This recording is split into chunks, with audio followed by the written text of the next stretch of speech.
If you own a law firm, this is for the version of you staring at intake notes, conflict check timing, and your consult calendar, and the sign retainer account, and thinking something's off.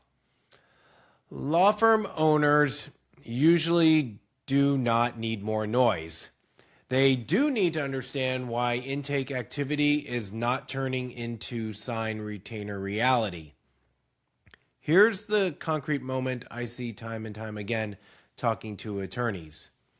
You finish a week of consults and you're not angry, but you're confused. The calendar, well, it looked fine. Intake booked the calls. You showed up. But when you actually look at the retainer sent versus retainer signed, the gap is widening. And that's when you probably say to yourself, we need more leads. Or maybe you just say, maybe they were all bad leads. And then what happens is marketing becomes the scapegoat because it's the easiest thing to point at. I call this the retainer gap illusion, and I see it happen time and time again. The retainer gap illusion is when a law firm experiences a drop in signed retainers and assumes that the only level is top of funnel volume. And it's a clean story. It is also often very wrong. Not always, but often. And the reason that it's so persuasive is that it matches how attorneys are trained to think. So it's kind of normal for you. You see an outcome and you look for a single cause. Marketing must be failing, or intake must be failing, or maybe you're failing.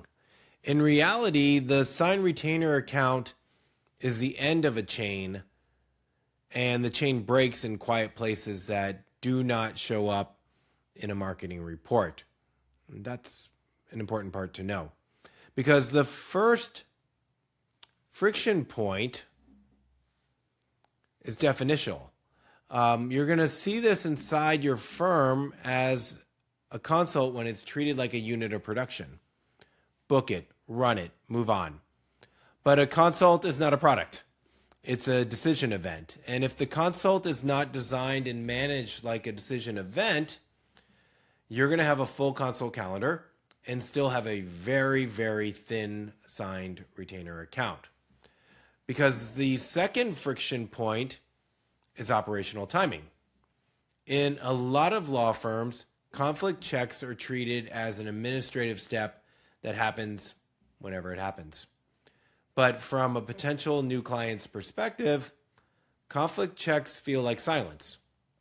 And you know what? Silence creates space for doubt, for comparison shopping, and for a spouse or a business partner to veto the decision.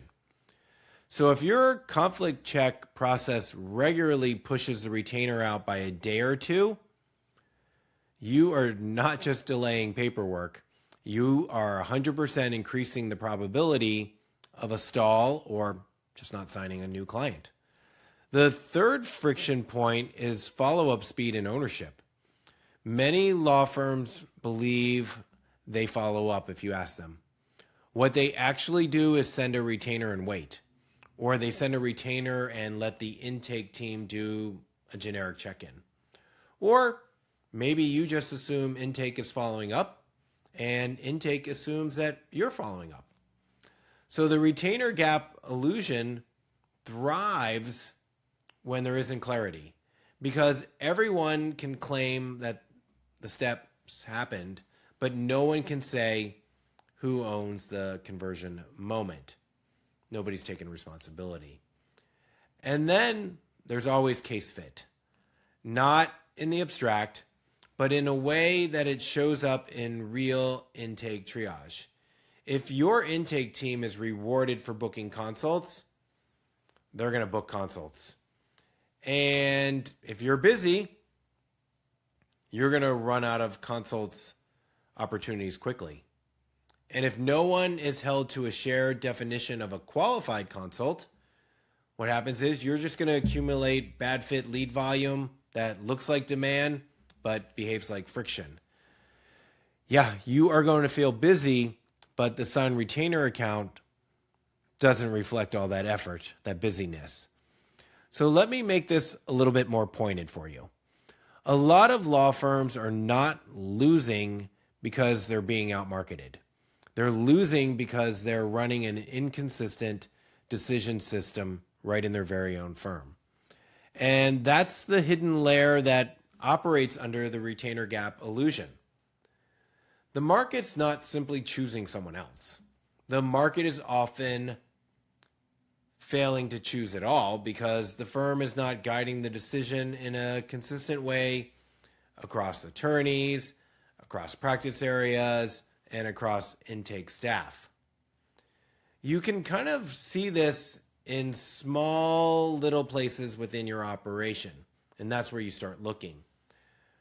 What happens is someone sends the retainer during the call, or maybe another one sends it later. One attorney is going to give a clear understanding of what the next steps are, and another maybe is just going to give a menu of options. One intake person is going to schedule consults with a clear pre-frame, and another is just going to schedule it with vague language that really just says, hey, why don't you shop around? One person's going to confirm the consult and get a reply. Another probably is just going to send a generic reminder that just looks automated and definitely gets ignored. Now, none of this is unethical or incompetent. It's just unstandardized. It just means that the systems are not consistent, and that creates variables. The stakes are bigger than a few lost matters, by the way. When sign retainers get unpredictable, you're going to start protecting. And what happens is you maybe start discounting. You accept worst case fit because you just don't trust the pipeline, so you're going to take whatever you can get. You may hesitate to invest in marketing because you fear paying for more disappointment is just not worth it. And then what happens is you drift into a defensive posture where everyone is working hard and nobody feels in control. And this is where most agencies accidentally make it worse. What will happen is the marketing team will report on leads, clicks, impressions, and maybe booked calls. But the law firms really are looking at signed retainers and collected fees. So when those do not match, the law firm starts to just distrust everything, and that's what you're going to do. That the retainer gap illusion becomes a permanent lens, and every month feels like a referendum or marketing rather than a diagnosis of the whole intake to conversion change. As a quick sidebar to make this easier for you, I put a checklist down in the description. It's there for comparing consult volume, consult to client conversion, and sign retainer account so you can see whether intake triage or follow-up speed is the real constraint. So after you finish this video, make sure you check that out in the description. And I talk about it in my book as well. So what do you do with this without turning your firm into a spreadsheet cult and going down rabbit holes?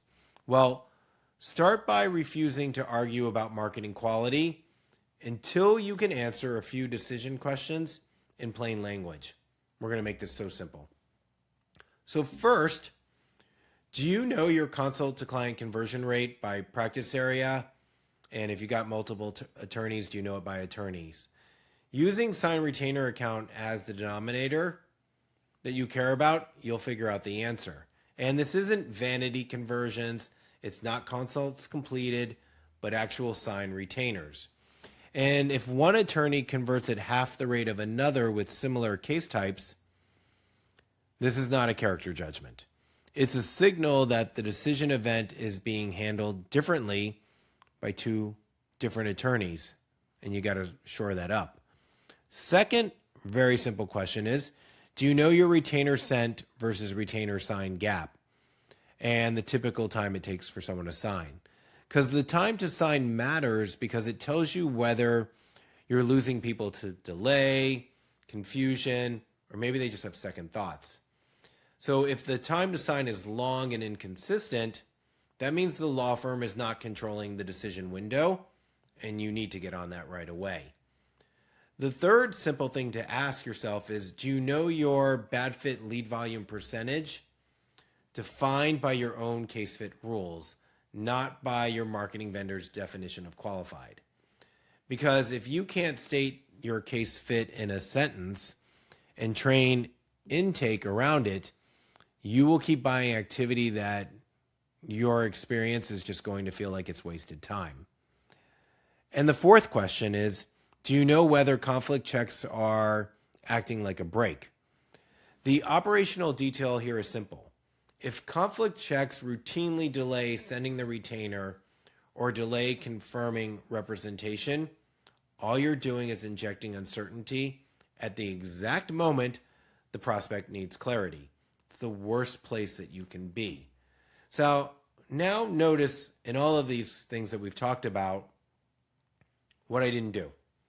I didn't tell you to go change ad platforms, rewrite your website, or hey, let's get on a new social media channel. Those might be valid later on, but right now the retainer gap illusion is your sequencing problem. So if you scale lead volume before you stabilize the decision system, you are just going to increase the rate at which you're going to generate more disappointment for yourself. And that's what we're trying to not do here. So here's a micro resolution I want you to consider. Treat the signed retainer as the product and treat the consult as the sales meeting that must be managed consistently. That doesn't mean scripts and gimmicks. It means a shared definition of a qualified consult, a shared expectation for follow-up ownership, and a shared standard of what happens between consult scheduling and the retainer's signature. Everyone needs to be on the same page. And I can tell you, having seen this time and time again, when law firms do this well, marketing becomes much more easier to evaluate. And not because it magically improves, but because you stop blaming marketing for conversion leakage you never measured. You stop having meetings or thoughts that turn into vibes. You actually start having meetings where someone on your team or yourself can say, our consult show rate is stable, bad lead fit volume is up, and the retainer sent versus retainer signed gap is widening. So the constraint is not lead volume, it's a decision control. That is such a different conversation. It's calmer and it's more lawyerly. And it's going to protect you from vendor fatigue because you now can separate traffic from trust and activity from signed retainers. That's the cool thing about the retainer gap illusion, because it also changes how you interpret objections. When your potential new clients say they need to think about it, that's not always price. It's just often uncertainty. And when prospects ghost you after a good consult, it's not always because of the competition. It's often a decision window that was left open with no clear next step and no owned follow-up by either party. So think about that as you move on through the day here. And if this is the kind of information that you like learning about, please go ahead and like the video and subscribe, because I want you to know that the point is not to obsess over metrics. The point is to stop letting your law firm's confidence be controlled by a calendar that looks full while the signed retainer count stays thin. Once you are able to see the retainer gap illusion for really what it is, you can decide what deserves attention and what's just noise. Thanks for watching and listening. My name is Mark Apple. I am the founder and partner of Forward Push Law Firm Marketing.